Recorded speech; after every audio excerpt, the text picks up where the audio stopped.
Muy buenos días. Gracias, Luis. Gracias a BBVA por invitarme a estar hoy con ustedes y gracias a todos ustedes por acompañarnos esta mañana. Les voy a pedir que, por favor, piensen durante unos segundos en cuáles son los temas o las cuestiones que más les preocupan o que más les importan cara a su jubilación. Les voy a dar unos segundos y les voy a pedir no solo que las piensen, sino que por favor lo escriban. Luego no lo voy a adivinar, pero les voy a pedir que lo escriban. Vamos a tratar de concentrarnos. Vamos a hacer 3 respiraciones profundas.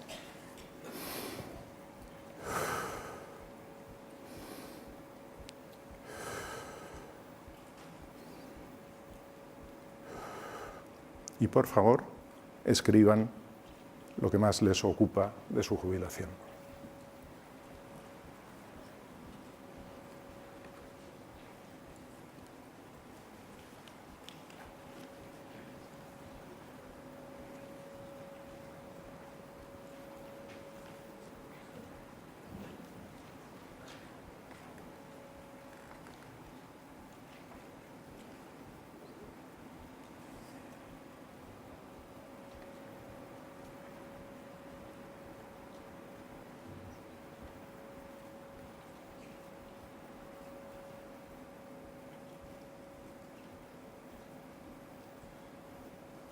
¿Ya? ¿Más o menos? Probablemente hayan pensado en alguna de estas cosas o de estas otras. Puede que sean estas, puede que sean las otras, puede que no sean todas ellas, puede que sea alguna, puede que sean otras. Pero es bastante probable que lo que hayan pensado esté entre estas. Ahora les diría, seguramente lo que han pensado es para el momento de su jubilación, cuando cumplan la edad de retirarse, o sea, 65, 67, vosotros 70 y tantos. Probablemente hayan pensado eso, pero háganme un favor. 10 años después, ¿su orden de prioridades y sus preocupaciones son los mismos? Quizá ya no. A lo mejor hemos pensado en los viajes, que por fin vamos a poder, ya no tengo que venir cada día al BBVA, puedo irme de viaje cuando me dé la gana, puedo tener un estilo de vida que mis obligaciones profesionales no me han permitido, probablemente. Pero cuando tengan 75 o 77 años, ¿esa va a seguir siendo su prioridad? Quizá ya no, ¿verdad? Y cuando tengan 87 años, ¿va a seguir siendo esa o la de 10 años después? Seguramente tampoco. Y cuando tengan, porque los tendrán, 97 años, probablemente tampoco. ¿Qué quiero decir con esto? Que la jubilación no es solo un momento de la vida, que lo que tenemos que pensar es todo lo que nos va a pasar después de la jubilación. Y todo lo que nos va a pasar después de la jubilación abarca casi otra vida entera. Vamos a estar 30 años jubilados, al menos. En esos 30 años, nuestro cuerpo, nuestro organismo evoluciona de forma diferente, nuestra mente también, nuestros gustos, nuestras necesidades, nuestras afinidades, nuestro entorno, nuestra familia, nuestros amigos, todo eso cambia. Todo eso cambia y lo que tenemos que hacer es ver cómo somos capaces de afrontar toda esa vida que nos espera de forma adecuada en cada momento. Por lo tanto, cuando pensemos en jubilación, no solo pensemos en la fiesta del día de la jubilación y en el día siguiente, o incluso en el bajón que nos dará el día siguiente, que eso pasa. Pensemos en todo lo que nos queda por vivir por delante, que tenemos que darle adecuada solución y eso tenemos que hacerlo con mucho tiempo de anterioridad a que llegue ese momento. En pensiones tenemos un gran problema, que es la falta de información y la falta de conocimientos que tenemos. A esto se le llama incluso analfabetismo financiero. Es cierto, ahora en breve es la Semana de la Educación Financiera y hay una clara voluntad de pues poder generar educación financiera para la población en general. Eso es importante y eso es loable, pero hoy en día todavía estamos en unos términos donde es escasa la formación que en general tiene la población. Ustedes son expertos en esto, pero salgan ahí afuera y pregunten a la gente cualquier cosa con respecto a la seguridad social, a las pensiones, a cómo se invierten los fondos de pensiones, etcétera. Nadie tiene ni idea. Y es lo normal. Y es lo normal, porque uno no se encuentra con esto cada día. Eso es un futuro en el cual nos vamos a encontrar. Estados Unidos, que supuestamente es un país donde puede haber unos ciertos niveles de educación financiera, bueno, pues menos del 50% de la población entiende lo que es el interés compuesto y la inflación. Y solo un 20% planifica su jubilación. Y eso pasa en todas partes o en casi todas partes. Es algo con lo que tenemos que luchar, porque si no esto se convierte en este círculo virtuoso donde hay poca educación financiera, donde no planificamos y donde estamos condenados al fracaso en el momento de la jubilación. Cuando hablamos de pensiones tenemos que ver cuál es la arquitectura en la toma de decisiones, es decir, cómo tomamos las decisiones. Las decisiones que hay que tomar en pensiones tienen que ser pocas y comprensibles. Tenemos que entender lo que vamos a decidir. Tenemos que saber comprender las consecuencias de lo que vamos a decidir. Y eso se nos tiene que facilitar como ciudadanos, porque para nosotros si no es tremendamente complicado. Miren, ¿por qué lo es? Pues básicamente porque tenemos dos sistemas de pensamiento. Lo que llama Kahneman el sistema de pensamiento 1 y el sistema de pensamiento 2. El sistema de pensamiento 1 es el sistema de pensamiento automático, impulsivo, el que nos hace responder con rapidez, el que nos garantiza la supervivencia, incluso. Si yo les digo cuánto es 2 más 2, todo el mundo inmediatamente me dirá que 4. Pero si yo les digo cuánto es 23 por 78, van a pensar, este ya me está poniendo en un problema porque esto no me lo sé. Tengo que pensar. El sistema 2 de pensamiento es el sistema reflexivo, es el sistema que tiene método, es el sistema que nos hace pasar por el tamiz racional el proceso de toma de decisiones. De hecho, lo que he intentado con el pequeño jueguito que hemos hecho antes ha sido llevarles al sistema 2 de pensamiento, que pudieran tener un pequeño espacio de concentración. Esto lo razonable podría ser estar 10-15 minutos pensando en ello y escribiendo sobre ello. Si estoy 15 minutos con eso, se nos pasa el tiempo y probablemente ustedes se volverían a tomar café en lugar de seguir aquí conmigo, cosa que prefiero evitar por motivos obvios. El sistema 2 es el sistema, como les digo, que nos ayuda a tomar decisiones, lo que llamamos decisiones racionales. Pero piensen una cosa, nuestro cerebro es perezoso por naturaleza y lo es por una cuestión de supervivencia. El cerebro consume el 25% de la energía que consumimos diariamente. Si nuestro cerebro estuviera permanentemente trabajando, permanentemente pensando, permanentemente instalado en el sistema 2, no tendríamos problemas de pensiones. Nuestra supervivencia sería mucho más corta, nuestra longevidad no aumentaría.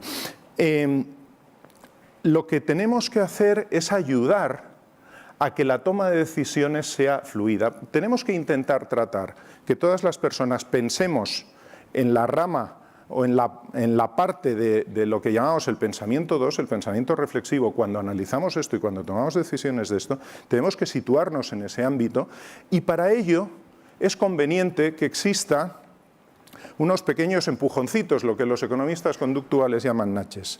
Estos nudges son pequeñas guías, pequeñas ayudas que nos ayudan o que nos empujan a tomar decisiones más razonables. Miren, las decisiones en pensiones, si alguno de ustedes contrata un sistema de pensiones individual, no va corriendo a contarlo a sus amigos, no hace una barbacoa en casa para celebrar ya tengo un plan de pensiones, no es algo que le produce el subidón ese de qué contento estoy porque tengo esto. Si uno, sobre todo esto pasa cuando llega a cierta edad, yo diría a los 50 o por ahí, se compra una Harley, Bueno, pues tiene una moto maravillosa, le da al gas y oye el pu, pu, pu, pu ese, acelera y sale pitando, es algo que puede enseñar, que puede ver y a lo mejor sí hace la barbacoa y a lo mejor sí va corriendo a los amigos y a los familiares y se hace selfies con el casco ese ilegal y la Harley y las publica en Facebook o en Instagram, porque evidentemente a partir de 50 años todo el mundo tiene Instagram también. No es algo que esté dentro de nosotros como una decisión, el contratar algún sistema de pensiones, no es una decisión que nosotros hagamos con alegría y felicidad. Esa alegría y felicidad probablemente la tengamos 30 años después, ¿eh? Es una felicidad diferida, pero desde luego no es en el momento y nosotros tenemos que luchar con nuestro ahora. Ahora comentaremos algunas cosas de esas, tenemos que trabajar, tenemos que lidiar con nuestro día a día, con nuestro ahora. Las decisiones en pensiones no tienen efectos inmediatos, no tienen feedback, no nos dan esa alegría y no tenemos una clara relación entre lo que hemos comprado y la satisfacción que nos da. Si ese plan de pensiones, como espero que todo el mundo haya hecho, lo ha contratado aquí en el BBVA, cree que son los que se lo harán mejor, pero no lo sabe. Y al año siguiente tampoco lo sabe, y al otro tampoco. Lo sabrá seguramente cuando le llegue el momento de cobrar y vea que efectivamente está cobrando una pensión adecuada, una pensión que es para lo que ha hecho ese esfuerzo de comprar algo que no le daba alegría y que no le servía para nada en aquel momento y desde luego que tenía mucha menos utilidad y vistosidad que una moto. En economía conductual solemos hablar de 3 gaps que nos dificultan ese proceso de entrar en el sistema de pensamiento 2 y ver nuestro futuro con tranquilidad, con paz, con análisis. El primero es el gap de identidad. Nosotros no nos vemos de mayores, no nos identificamos con nosotros mismos de mayores. En los anuncios que podemos ver de instituciones financieras o aseguradoras que nos pintan a la pareja feliz de señores mayores con el pelo blanco, vestidos de blanco, en un entorno de césped, jugando al golf o al lado del mar o todo eso, no nos vemos en eso, porque nosotros no somos eso. Nosotros de mayores vamos a ser calvos, gordos, no vamos a estar jugando al golf, vamos a ser gente normal. No nos vemos reflejados en eso. Y nos cuesta mucho identificarnos con ese yo futuro, nos cuesta mucho. El segundo gap, que es el que llamamos el gap de empatía, lo que nos dice es que pesan mucho más nuestras emociones, no solo ya la visión física, sino nuestras emociones de ahora pesan mucho más que las del futuro. Es evidente, yo creo que nos pasa a todos, nos importa mucho más cómo nos sentimos ahora, qué sentimos ahora en este momento que lo que podamos llegar a sentir dentro de 50 años. Y en esa misma medida el gap de tangibilidad nos habla de la comparación o de la separación entre el estilo de vida presente y el futuro. Yo con las imágenes que les ponía ahí lo que trataba era de dibujarles algunas de las cosas de las que probablemente nos gustaría tener como estilo de vida futuro, pero nos cuesta mucho pensar en todo eso. Bien, en economía conductual se habla normalmente de 2 conceptos, se los voy a pasar muy rápidamente porque esto no es una sesión teórica ni mucho menos, pero sí al menos para coger el hilo de lo que ahora les quiero explicar. Uno es lo que se llama heurística. Las heurísticas son atajos mentales que utiliza nuestro cerebro para no pensar,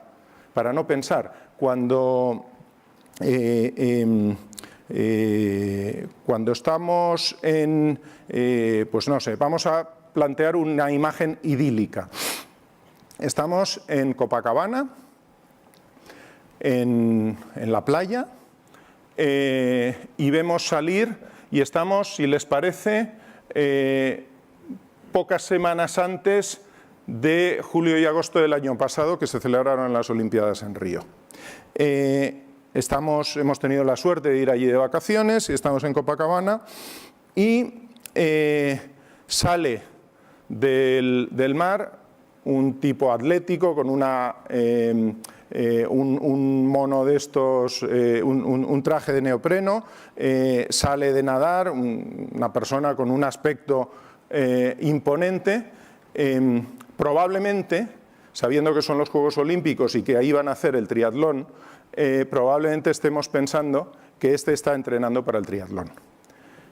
Pero realmente la probabilidad de encontrarnos en Copacabana a un tío que esté entrenando para un triatlón olímpico es infinitamente menor que la que ese tipo sea un oficinista que ha salido de su oficina y a mediodía se ha ido a nadar un rato.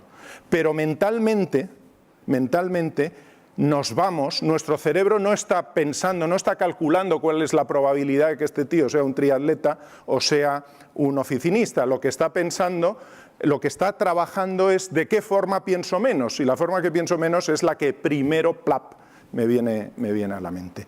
Eso son heurísticas. Y del uso de heurísticas cometemos errores conductuales que son sistemáticos. Es decir, si siempre tomamos atajos mentales, nos equivocamos siempre de la misma manera. Esos errores sistemáticos se les llama sesgos conductuales. Y los sesgos conductuales en pensiones hay fundamentalmente tres, hay muchos. De hecho, sesgos conductuales reportados hay más de 60. Pero que nos afecten directamente a pensiones, quizá los más importantes, al menos desde mi punto de vista, son estos tres que les voy a comentar: el autocontrol, la inercia y la aversión a la pérdida. Miren, están ustedes en una interesantísima conferencia. Perdón, no es este, tienen que soportar a este, lo siento. Están en una conferencia y ahora, por gentileza del BBVA, cuando salgamos nos van a dar un maravilloso cóctel donde les van a preguntar ahora a ustedes qué eligen para luego. Pueden elegir entre, vamos a acabar a la 1:15 más o menos, ¿no? Es decir, ya tenemos hambre, ¿eh? Tenemos unos maravillosos, suculentos frititos, unas croquetitas, unas gambas fritas, etcétera, que solo el olor ya nos despierta el apetito. Bueno, tiene el pequeño inconveniente que está lleno de colesterol, de grasas, etcétera, etcétera, pero bueno, eso es. Tenemos eso, o pueden ustedes elegir un rico plato de fruta fresca con toda su vitamina, etcétera, etcétera. Si ahora les pasamos el papelito, seguramente muchos de ustedes dirán, no, la fruta, no, vamos a tomar la fruta. Pero si no hay papelito, y les advierto que luego estaré pendiente, ¿dónde van a ir?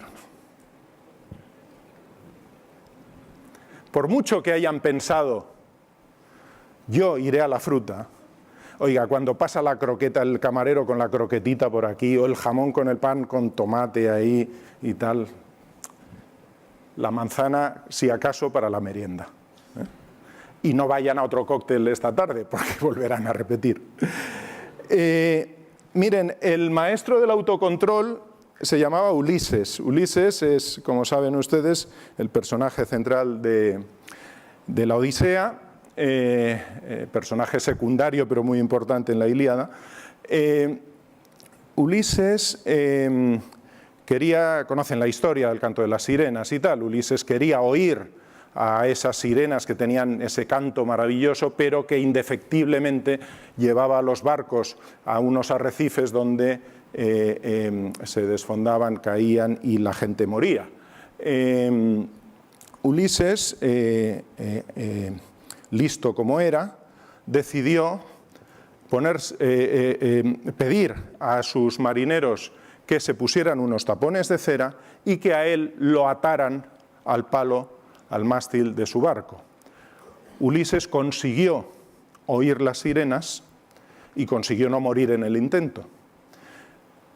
Es una forma de autocontrol un tanto estricta. De hecho, a aquellos que venden pensiones no les recomendaría yo que aten a sus clientes a un palo hasta que firmen el plan de pensiones. No creo que sea ni conductual ni ético siquiera.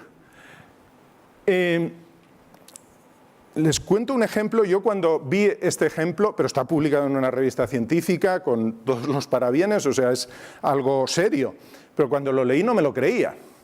Miren, se hizo un experimento donde se regalaba $100 a la gente para invertir al mismo tipo de interés, les daban lo mismo, en una cuenta corriente donde la disponibilidad es inmediata cada vez que le dé la gana, o en un plazo fijo que tenía una penalización del 10%. ¿Qué elegirían ustedes? Bueno, yo pensaba que todos elegiríamos claramente la opción A. Perdón. Pues no, el 35% eligió la opción B. Si la penalización en lugar del 10 era del 20%, la opción B la eligió el 43%.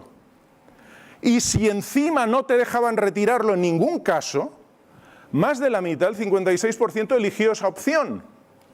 ¿Qué sucede? Pues que preferimos la estrategia de Ulises, preferimos que nos aten. Esto tómenlo con suavidad, pero al fin y al cabo en el tema de pensiones es lo mismo, preferimos que nos lo hagan, preferimos que nos ayuden a hacerlo de forma que no tengamos que tomar decisiones. Ese es nuestro cerebro en el lado 1, en el pensamiento 1, nuestro cerebro perezoso. El autocontrol no es un problema de futuro, es un problema de ahora, porque todos, miren, ya se va acercando más o menos fin de año, es el momento en el que todos, indefectiblemente, decidimos dejar de fumar, ir al gimnasio, empezar la dieta, estudiar inglés, etcétera, etcétera. Por eso los gimnasios cobran cuota para todo el año, por eso las primeras visitas de los dietistas son más caras, etcétera, etcétera. ¿Por qué? Porque saben que vamos a estar 15 días. 15 días, que no aguantamos más. Estamos llenos de buenos deseos, de buenas intenciones, pero cuando llega el momento de hacerlo, no lo hacemos. No lo hacemos, porque no somos capaces de autocontrolarnos. Y ese problema, insisto, no es un problema futuro, es un problema de ahora. Y sin embargo, todo aquello que decidamos ahora va a definir, va a determinar nuestro bienestar futuro. Nosotros en el futuro seremos lo que hayamos hecho desde ya.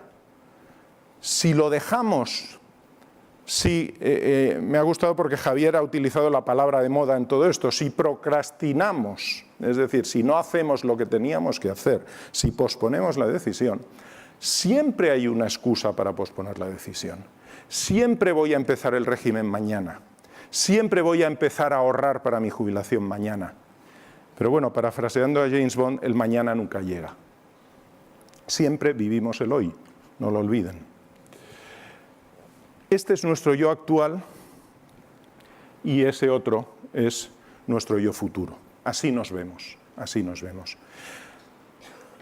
Algo que tendríamos que conseguir es pensar que todo el dinero que somos capaces de ahorrar, de destinar para nuestro futuro, para nuestra jubilación, es dinero nuestro. Es un dinero que separamos para nosotros. Pero ahí les doy una mala noticia. Luchamos contra algo que la neurociencia ha demostrado, que es que en el cerebro se activan las mismas regiones cuando decidimos ahorrar que cuando sufrimos dolor. Por lo tanto, vamos mal. O sea, ahí tenemos un pequeño problema. Pero bueno, hay que ver cómo podemos limar ese dolor. Luego veremos algún ejemplito para esto. Lo que sucede es que, como les decía antes, no nos vemos a futuro y tenemos un problema, sobre todo, derivado de la falta de imaginación. No somos capaces de vernos en el futuro. Yo creo que lo que les voy a poner ahora, algunos de ustedes ya lo conocen, otros por motivos muy evidentes, pero unos investigadores desarrollaron un simulador facial de pensiones, un simulador de pensiones facial, que más o menos era esto. A ti te hacen una foto ahora y por técnicas de estas de imagen te envejecen. Con lo cual, el viejito o viejita que estás viendo eres tú. No es el del pelo blanco que juega al golf, eres tú. Te envejecen y entonces te dicen, en función de lo que estás ahorrando ahora, tu cara de mayor va siendo o muy triste, o medianamente decente, o feliz. Son impactos visuales que tratan de hacerte imaginar a ti mismo de mayor y que tratan de hacerte ver, si yo muevo la línea para allá y ahorro un poco más, el viejito que soy yo de al lado está más feliz. Bueno, pues como ya me estoy viendo a mí mismo, otra cosa es que nos guste lo que vemos, pero como me estoy viendo a mí mismo, eso me hace pensar un poco más y eso probablemente me mete en la zona de pensamiento 2, que antes comentábamos. Les voy a hablar de las opciones por defecto con un ejemplo también de Kahneman. Kahneman es el padre de la economía conductual, es psicólogo israelita y ganó el Premio Nobel de Economía en el año 2002. Este es un ejemplo de Kahneman muy conocido, pero que no me resisto a utilizarlo una vez más porque creo que es claramente demostrativo del poder de las opciones por defecto. En el tema del trasplante de órganos, hay dos países, Alemania y Austria, que culturalmente, idiomáticamente, etcétera, son muy parecidos, tienen notables similitudes. Sin embargo, cuando uno saca la licencia de conducir en Austria y en Alemania, le preguntan, también tiene narices que te pregunten eso cuando te dan la licencia, que si quieres donar tus órganos o no. Bien, en Alemania, para ser donante de órganos, hay que poner una cruz en una casilla. En Austria, para no ser donante de órganos hay que poner la misma cruz. ¿De acuerdo? Pues miren, en Alemania hay un 12% de donantes y en Austria hay un 99% de donantes. ¿Qué quiere decir? Poner una cruz. O sea, no es pienso, reflexiono, tengo que ir a no sé dónde. Estoy delante de un formulario y tengo que poner una cruz, nada más que eso. Bueno, pues solo eso, evidentemente no es el gasto físico de poner la cruz, es el gasto mental de pensar qué me pasa si actúo, porque nos preocupa qué hacemos si actuamos, no si no actuamos, salvo en el lecho de muerte, entonces nos preocupa todo lo que no hicimos en vida. Pues fíjense, la opción por defecto en Austria es usted dona sus órganos, es la opción por defecto. Y eso, como comprenderán, en tema de pensiones puede ser tremendamente interesante y útil. El caso más relevante, no el único, pero sí el más relevante, sobre todo porque es el más próximo y sobre todo porque los ingleses saben dar mucha publicidad de las cosas que hacen, el sistema de pensiones que recientemente se implantó en el año 2013 en el Reino Unido, el sistema que se llama Nest, es un sistema basado en la opción por defecto. Es un sistema en el cual usted, por estar en una empresa, directamente va al plan de pensiones de la empresa. Y puede decir que no, pero primero ha estado.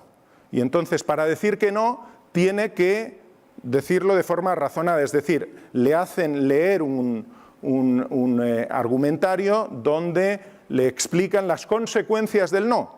Y si aún así usted quiere decir no, firma y se va del plan de pensiones, no hay ningún problema, no hay ningún problema.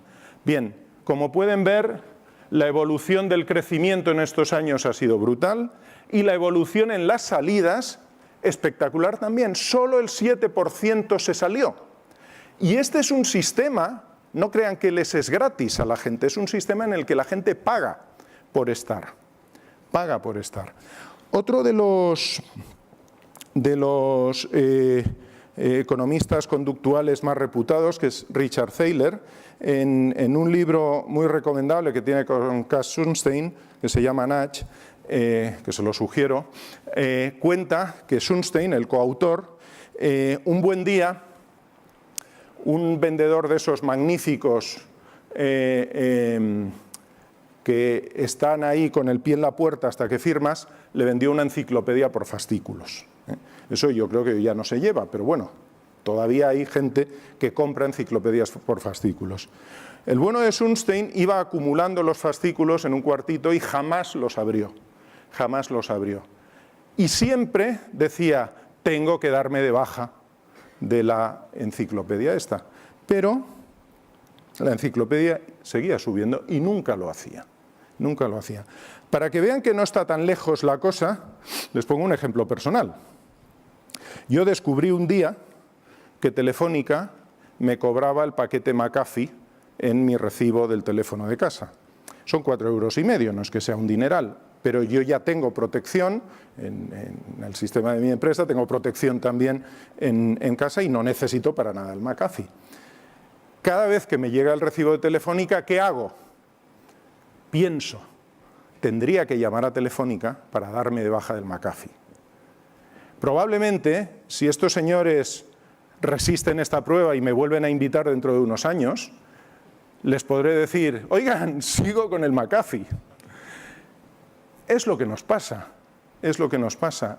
Es muy difícil a veces tomar decisiones en positivo. Es mejor, bueno, pues lo dejo pasar.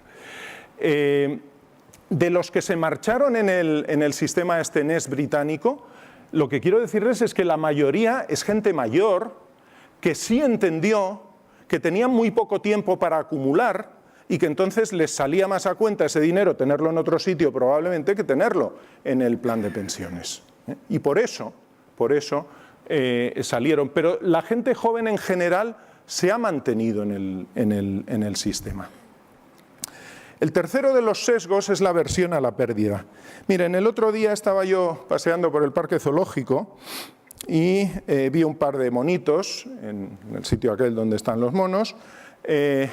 Yo llevaba unos plátanos para la merienda, pero en ese momento no tenía hambre y decidí darle los plátanos a los monos. Me pareció simpático y lo hice. Evidentemente le di 2 plátanos a un mono y 1 al otro. Pero cuando me alejaba pensé, bueno, ¿y si luego me entra hambre? Como mínimo me voy a llevar yo 1 y así repartimos entre los 3, los monos y yo. No es que tenga especial afinidad con los monos, pero bueno, pensé que podía ser así. Entonces, pues al mono que tenía 2 plátanos le cogí 1, que anteriormente era mío. ¿Qué sucedió? Pues que tengo a 2 monos, cada uno de ellos con un plátano, pero uno está contento y el otro no, el otro está enfadado. Uno puede decir, pero oye, si tú no tenías ningún plátano y ahora tienes 1, ¿por qué estás enfadado? Pues está enfadado porque lo que cuenta no es el valor absoluto, sino lo que cuenta es el valor relativo con la situación inmediatamente anterior. Y la situación inmediatamente anterior del mono enfadado es que tenía 2 plátanos y que ha venido un tipo y se le ha llevado un plátano. No se acuerda que se le había dado 2 10 minutos antes. Eso es lo que nos sucede. Tenemos en cuenta el valor relativo sobre la situación anterior. Antes de contarle esto, un ejemplo. Si ustedes a final de año les llama a su jefe y les dice, oye, mira, has tenido un comportamiento excelente este año, has trabajado muy bien, has logrado tus objetivos, hemos pensado que vas a tener una subida salarial del 10%. Usted sale de ahí encantado, un 10%, cuando ahora los salarios no suben, o suben una miseria, me han subido un 10%, está muy bien. Pero habla con su colega de al lado, con Pérez, y Pérez le dice, oye, me han subido un 20%. Su reacción inmediata es de indignación. ¿Por qué a este le han subido un 20% y a mí solo un 10%? Hace 2 minutos usted era el hombre más feliz del mundo, pero ahora esa situación comparativa le ha hecho situarse en un profundo enfado, decepción con su jefe, aquel al que seguramente iba a invitar a la barbacoa donde le iba a enseñar la Harley, ahora desde luego no va a pisar su casa ni por asomo. Lo mismo pasa con el ahorro para la jubilación. Supongan ustedes que tienen un salario de 2.000 euros, por ejemplo. Con ese salario de 2.000 euros ustedes pueden pagar la casa, pagar el colegio de los niños, pueden hacer la compra y pueden tener ocio, se pueden tomar una jarra de cerveza y salir con los amigos, con la familia, etcétera, etcétera. Pero llega un aguafiestas del BBV y le dice, ¿y tu jubilación qué, amigo? Y le dice, para tener una buena pensión tienes que ahorrar 150 euros al mes. Y entonces usted hace sus cábalas mentales y dice, bueno, 150 voy a poder seguir pagando la casa, los niños seguirán yendo al mismo colegio, puedo hacer la compra, pero ya no me puedo tomar la cerveza. Eso me fastidia, eso me fastidia. Si el ahorro para la pensión lo vemos como una pérdida de estatus, y aquí estamos perdiendo el ocio, no vamos a ahorrar. Lo que tenemos que hacer es conseguir que el gasto duela menos. ¿Cómo lo podríamos hacer? Una opción es, miren, aunque el simulador maravilloso que tenemos en la web nos dice 150, empiece usted con 75. El primer día, primer año, ponga 75. Con 75, ¿qué sucede? Va a seguir pagando la casa, el colegio de los niños, la compra, y no se va a tomar una jarra de cerveza, pero sí una caña. Bueno, la renuncia no es tan grande, a cambio de una promesa de jubilación feliz. No es tan grande. Bien. Mañana, donde estaba poniendo 75, como mi salario ha subido, no ha subido el 10%, porque no tengo un jefe como aquel, pero sí ha subido algo, mi salario sube, pongamos, a 2.100, y ahora destino más, destino 100. Mi status quo no va a cambiar, porque voy a seguir pagando la casa, el colegio, la compra, y me voy a seguir tomando la misma caña que me tomaba antes. Y pasado mañana, que mi salario habrá subido un poquito más, ya estaré poniendo los 150 que me dijeron antes que tenía que haber puesto, y mi situación va a seguir exactamente igual, no va a cambiar, no va a cambiar. Por lo tanto, resulta que en 2 años ya estamos ahorrando incluso por encima del nivel que teníamos que haber empezado a ahorrar, y no hemos renunciado a nuestro ocio. Es decir, lo hemos podido incorporar. Lo más importante es incorporarlo, aprovechando las inercias, que no duela, y incorporarlo en nuestro día a día. Y una vez está en ese día a día, es muy difícil bajarse del carro ya. Es muy difícil. Ahora bien, si hoy decides que mañana ahorrarás, no esperes a mañana para dejarlo preparado, hazlo hoy. Es el caso de la enciclopedia. Si ya hemos comprado la enciclopedia, cada año nos llegará el recibo de la enciclopedia, pero ya está interiorizado. No vamos a hacer nada, no lo vamos a cambiar, no nos vamos a dar de baja de la enciclopedia. Y menos si es de la pensión, que sí sabemos que tiene una utilidad probablemente mayor que la que Sunstein le da a su enciclopedia. Por lo tanto, dejemos las cosas preparadas, lo que llaman el path, el camino, dejémoslo listo, dejémoslo preparado para poder llegar a ese objetivo. Miren, hay un caso real, de nuevo, antes les he presentado el caso del sistema británico de pensiones, hay un caso real en Estados Unidos de unos planes especiales de pensiones que se llaman Save More Tomorrow, cuya idea es, como dice el nombre, ahorra más mañana. Ese ahorra más mañana fue creado de nuevo por Thaler, el amigo del de las enciclopedias, con Shlomo Ben-Artzi, otro economista conductual israelí también, que hoy en día yo creo que son los 2 máximos exponentes de la economía conductual aplicada a pensiones.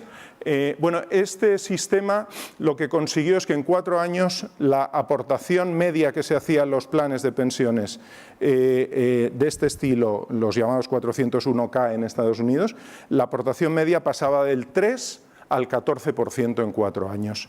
Y la evolución de los planes 401K es negativa y solo se salva por el incremento que tienen los planes estilo Save More Tomorrow, que son planes que incorporan todas estas cosas que les estoy contando de la economía conductual, la incorporan en un tipo de plan de pensiones. Y ese funciona de verdad.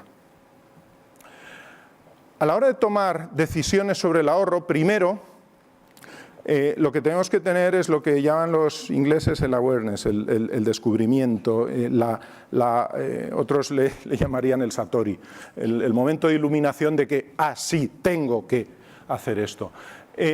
La afiliación por defecto Las opciones por defecto y la afiliación por defecto en concreto son tremendamente útiles. La aportación por defecto también, porque nosotros no sabemos cuánto tenemos que poner. Entonces, si hay una opción, si el formulario de adhesión nos viene con todas las cruces marcadas, nos hace la vida más fácil. Más fácil. Luego podemos decir, no, esta cruz no la quiero. Aquí que pone un 4 prefiero un 6 o un 2 y lo hago conscientemente. Pero si no elijo, tengo ya el formulario relleno. O sea, si ustedes van a una institución financiera y le empiezan a preguntar y empieza a rellenar y ve que va pasando páginas y páginas, al final se marchan. O en un formulario web. Hay que simplificar al máximo y hay que facilitar la vida y sobre todo facilitar el inicio. Facilitar el inicio. Los inicios tienen que ser suaves. Tenemos que ayudar, tenemos que acompañar a que la gente empiece a ahorrar. Y luego además tenemos que ahorrar lo necesario. O sea, lo primero es ahorrar, pero lo segundo es ahorrar lo necesario. Si sabemos que podemos conseguir, por ejemplo, 100.000 euros de ahorro en nuestra jubilación, hay gente que piensa, ya la tengo resuelta la jubilación. Si va a ver cuánto le cobran por una renta vitalicia por eso, se dará cuenta que le van a pagar 100 euros al mes. Entonces, glups, a lo mejor ya no la tengo resuelta. Hay un fenómeno que se llama ilusión monetaria. O sea, de ver todo el paquete junto, eso nos parece que es mucho, pero luego, si eso lo descomponemos entre todos los años que vamos a vivir, resulta que ya no es tanto. Por lo tanto, tenemos que superar la ilusión monetaria. ¿Y cómo se hace? Pues entre otras cosas, ya sé que hay requisitos legales, pero se pueden cumplir perfectamente y hacer las cosas de otra manera. Cuando informen de los estados financieros de su plan de pensiones, no pongan en grande y en primer lugar cuál es el capital acumulado. Pongan cuál es la pensión equivalente si las cosas siguen igual, para que la gente sepa. Nosotros no pensamos en términos de capital, pensamos en términos de cuánto me gasto cada mes para vivir. Pues hagámoslo fácil. Hagámoslo fácil. Establezcamos opciones de ahorrar más mañana, que son opciones con aumentos automáticos. Si sabemos que a principio de año, por lo general, se aumentan los salarios, pues hagamos que la aportación al plan de pensiones se incremente más a principio de año, para que no duela, para que yo no me lleve menos dinero a casa cada mes.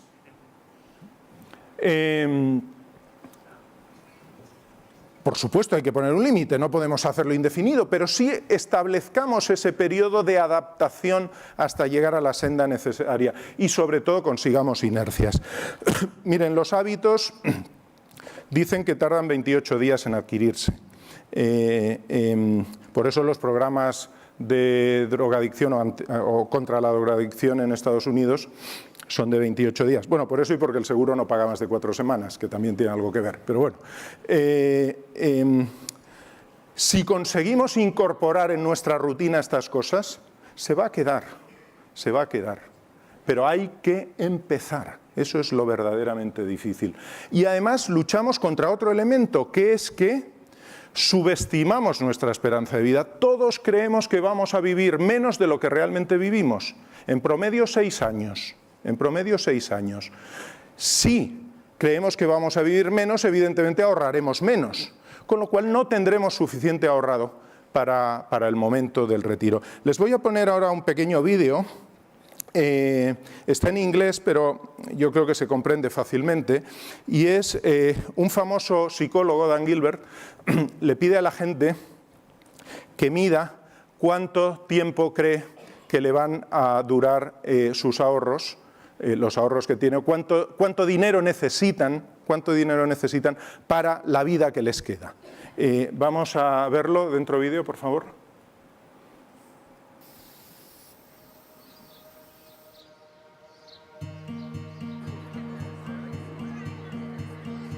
We asked people a question.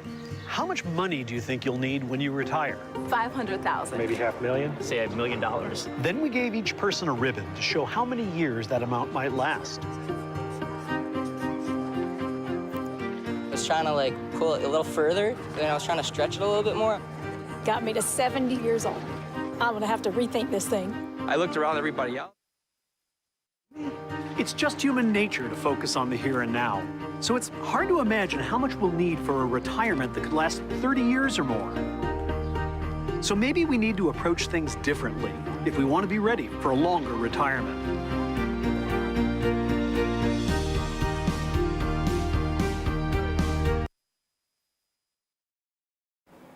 Es un pequeño ejemplo de lo que pensamos y de lo que sucede con el tema de la ilusión monetaria y de la subestimación de la esperanza de vida. Y luego quiero hablarles brevemente, antes de ir acabando, quiero hablarles brevemente de algo que siempre se nos olvida, que es, llevo todo el rato hablando del ahorro para la jubilación, pero hay una cosa más importante que el ahorro para la jubilación, es el desahorro en la jubilación.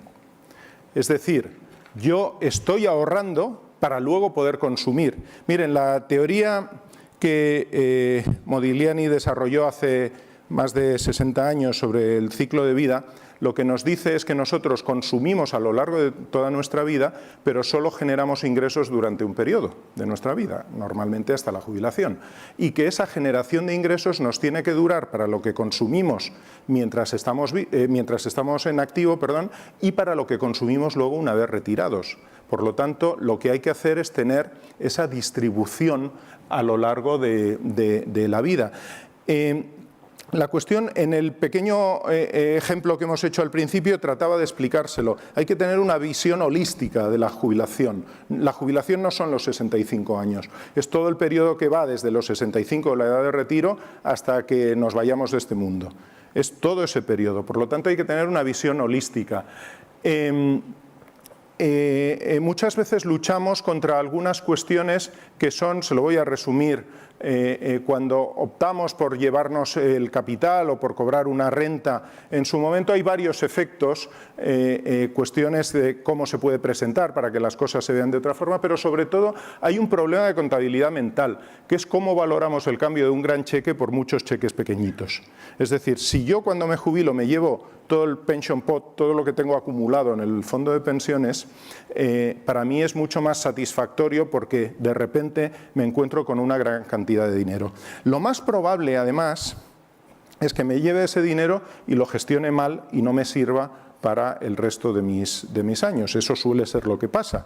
Pero es difícil renunciar a la tentación, primero de creer que sí lo vas a saber gestionar y segundo a la tentación de tener todo eso de golpe y cambiar eso por pequeños cheques que te vaya dando alguien mensualmente. Eso es difícil. Pero se puede hacer y también se puede hacer desacumulación automática. Igual que les hablaba del ahorro automático, también se puede hacer el desahorro de forma automática. También la economía conductual propone algunas soluciones para todo esto. Porque en suma, los pensionistas, ¿qué quieren? Esto es de una gran encuesta que hace periódicamente con más de 75.000 personas en el mundo HSBC. ¿La gente para qué ahorra? Pues fundamentalmente ahorra para estar más tiempo con la familia y los amigos, para viajar y para vacaciones. ¿Y qué es lo que le preocupa? Pues lo que le preocupa es el coste de la salud, es depender económicamente de la familia y es poder ayudar a la familia. Y de todos estos encuestados, ¿creen ustedes que estos objetivos los cumplen? No. El 75% dice que no ha podido lograr esos objetivos. Y además lo dice en un momento en que ya no hay remedio. Ya no hay remedio. Todo esto, si llegamos a la jubilación sin haberlo preparado, las cosas están feas en ese momento. Por lo tanto, cuando uno va a informarse a una entidad financiera acerca de lo que puede ser su futuro, miren, algo que yo recomiendo habitualmente es que no nos cuenten una película de miedo. Que no nos digan es que la seguridad social va a quebrar y por eso tú tienes que hacerte un plan de pensiones complementario, etcétera, etcétera. No es eso, el discurso del miedo no sirve para estas cosas. Lo que hay que hacer es pensar, ayudar a que las personas piensen lo bien que pueden vivir su jubilación. Lo bien que pueden vivir su jubilación. Y basta con un par de preguntitas. ¿Cómo quiere vivir cuando deje de trabajar? ¿Y qué necesita para hacerlo? Y quizá la tercera es, ¿lo está haciendo? ¿Lo está haciendo? Con eso probablemente llevamos, y con alguna técnica más, llevamos a nuestro cliente al sistema 2 de pensamiento y entra el proceso reflexivo. Y si luego todo lo que hemos estado viendo se lo facilitamos, le ponemos la autopista para que pueda transitar tranquilamente hacia la jubilación, probablemente ayudemos mucho más. En suma, mensajes sencillos, factibles y adecuados. Y todo esto se resume en una cosa: háganlo fácil. Muchas gracias.